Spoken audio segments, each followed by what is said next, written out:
cara dia meninggalkan yang itu lagi bagus. Okey, saya boleh submit ini. Terima kasih. Thank you. Okey, terima kasih. Dari depan, silakan. Selamat pagi para hadirin. Selamat pagi semua. Salam sejahtera dan salam satu Malaysia. Saya naik pengurusi Gabungan Lembaga Pengurus Sekolah Cina, SJKC Cina, Negeri Pahang. Jadi walaupun apa yang dipahamkan, saya tak terima surat, tapi saya datang juga karena diarahkan. Jadi kami Gabungan Lembaga Pengurus SJKC Negeri Pahang di sini ini menyampaikan beberapa fakta-fakta yang penting untuk kajian Nasional Pendidikan Negara. Apa yang dipahamkan, semua rakyat di Malaysia adalah berhak belajar bahasa ibunda sendiri. Ini adalah termaktub dalam perlembagaan. Dan rukun negara juga yang pertama yang berbunyi kepercayaan kepada Tuhan. Setiap rakyat Malaysia harus berpegang teguh dengan rukun ini. Pada hari ini semua, segala benda di dalam dunia ini adalah ciptaan Tuhan. Jadi bahasa ibunda sesuatu bangsa juga merupakan ciptaan Tuhan juga. Tiada yang berhak, tiada sesiapa yang berhak untuk menyekat, mengganggu atau menghalang perkembangan ini. Pada hari ini semua, lagi satu lagi yang paling penting kami dapati apa yang tadi yang Bapak itu cakap, Ibu Bapak tadi dia cakap, memang kalau apa di pendidikan di Malaysia kebanyakan dibuat oleh orang-orang politik. Suka dia duduk dalam bilik ekor, dia fikir itu, dia kata besok nak belajar ini tentang undang-undang lalu lintas lah, seksual lah. Suka dia cakap dalam bilik ekor. Tetapi saya sangat setuju dengan tadi Bapak yang tadi. Apa yang boleh orang yang berpendidikan, yang pandai menguasai tentang pendidikan dan pelajaran, yang memegang jawatan itu, bukan orang politik yang menentukan anak-anak masa depan anak-anak kita. Pada hari semua, saya mewakili Gabungan Lembaga SJKC Negeri Pahang ini di sini ingin membuat keluhan dan rintihan tentang masalah-masalah yang dihadapi oleh sekolah-sekolah Cina. Jadi, abang saya juga cikgu. Dia punya pencen sebagai guru besar di negeri Kedah sana. Semasa dia pencen bulan 12 masa dia cakap dengan saya, guru tidak mencukupi di sekolah Cina sejak menjadi guru, sehingga dia pencen pun tak boleh selesai. Apakah sudah berlaku? Mengapa mau beli 500 unit secepat, begitu cepat? Mengapa 40 tahun tak boleh selesai masalah? Guru tidak cukup di dalam sekolah Cina.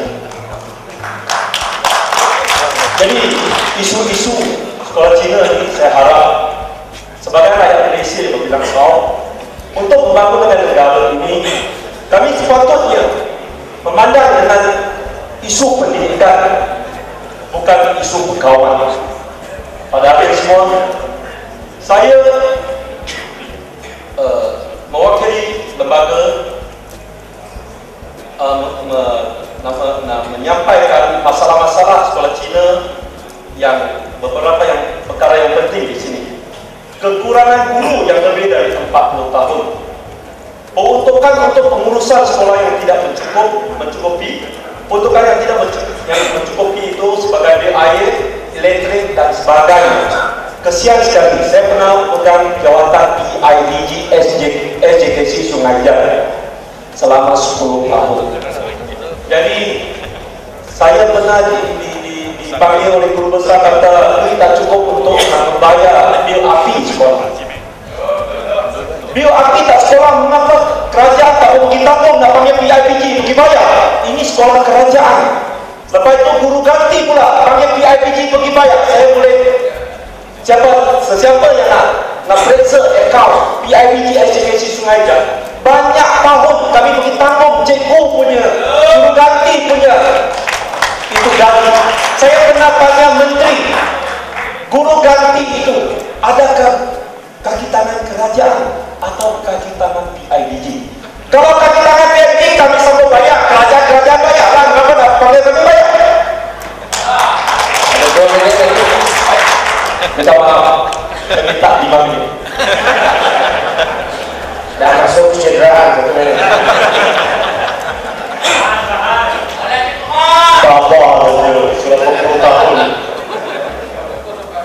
Jadi lagi satu, kalau untuk membangunkan pendidikan negara, sepatutnya sekolah-sekolah dibina mengikut struktur penduduk kawasan. Jadi keadaan begitu lebih senang untuk mendidik anak-anak kita. Kadang-kadang sekolah, ada sesuatu kawasan sekolah, murid yang ramai, lepas itu sekolah tak cukup. Jadi satu kawasan itu beribu murid. Ada sekolah Cina yang 4,000 satu sekolah. Imagine tengok macam mana sekolah itu. Biar kalau masa balik sekolah, kenderaan yang beratur di luar itu traffic jam. Jadi mengikut Akta Pendidikan 1996, sistem pendidikan negara hanya mempunyai 3 jenis kategori sekolah: sekolah kerajaan, sekolah bantuan kerajaan, dan sekolah swasta. Klasifikasi seperti sekolah bantuan penuh dan sekolah bantuan modal adalah tidak sepatut wujud dan hendaklah dihapuskan, kerana ini merupakan satu penghinaan dan merampas hak seorang rakyat untuk menikmati kemudahan dan layanan adil dari negara. Akta Pendidikan 1996 menetapkan bahasa penghantar utama di sekolah jenis kebangsaan Cina adalah bahasa Cina. Oleh yang demikian, segala kelas persekolahan yang wujud di SJKC Cina ini termasuk kelas prasekolah dan kelas pendidikan khas, bahasa penghantar utamanya mestilah bahasa Cina sahaja. Akta Pendidikan 1996 juga menetapkan bahasa penghantar utama di sekolah jenis kebangsaan Cina adalah bahasa Cina, selain dari bahasa Malaysia dan bahasa Inggeris. Semua mata pelajar mestilah menggunakan bahasa Cina sebagai bahasa penghantarnya. Guru-guru di sekolah jenis kebangsaan Cina hendaklah berkelaikan, yaitu bertelusan bahasa Cina. Kami juga bercadang supaya guru yang mengajar bahasa Malaysia dan bahasa Inggeris merupakan guru yang fasih dalam 2 bahasa, yaitu bahasa Malaysia dan bahasa Cina, atau bahasa Cina dan bahasa Inggeris. Ada sikit, memang sikit. Kalau boleh yang ditulis itu diberikan itu lebih bagus. Okey, jasa baik nanti. Sorry. Okey. Guru-guru yang menguasai dan memahami dua bahasa tersebut lebih mahir mengajar dan mudah dipahami oleh murid-murid semasa mengajar bahasa Malaysia dan bahasa Inggeris. Akhirnya, kerajaan harus menyokong, membantu membangun sekolah menengah persendirian Cina di negara kita ini. Mengapa sekolah internasional boleh wujud dengan mengajar bahasa Inggeris saja? Mengapa ini boleh berlaku? Jadi sejak wujudnya sekolah ini telah melahirkan banyak modal besar. Ada juga pelajar-pelajar yang menduduki pemeriksaan awam kerajaan seperti PMA dan SPM. Sebagai contoh anak saya, bahasa Malaysia dalam PMA dan SPM A1 dan A2.